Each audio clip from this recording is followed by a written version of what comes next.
प्रेम गली अति साकरी, तामे दो न समाए। दो नहीं रहते, या तो मन में दिल में जगत रहेगा या जगदीश, दो में से एक को। और ये चुन आप नहीं सकते। आप कहो कि नहीं हम दोनों के रह लें, कठिन है। फिर प्रश्न उठता है कि हमारा गृहस्थ कैसे चले।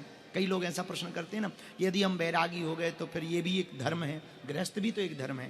तो हमारे एक पूज्यपाद महापुरुष ने हमको कहा, वो बात हम आपको कहना चाह रहे हैं, तन से संसारी रहो, मन से सन्यासी हो जाओ। तन से संसार के नाते निभाओ, मन से भगवान के नाते निभाओ, ये भी प्रेम है। एक बात हमको याद आ गई। अब आपको कैसे पता लगे कि आपको प्रेम हो गया? जब बिना याद करे याद आने लगे तो समझना प्रेम हो गया। प्रेम हो गया, इसका पता कैसे किया जाए कि प्रेम हमें हुआ कि नहीं हुआ? कई लोग हमसे पूछते, महाराज हमारी भक्ति सही चल रही?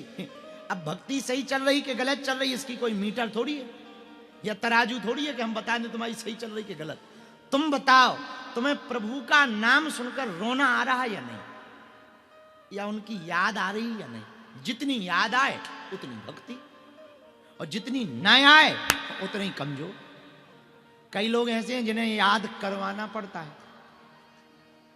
समझ जाओ भगत नहीं, हलुआ राम है।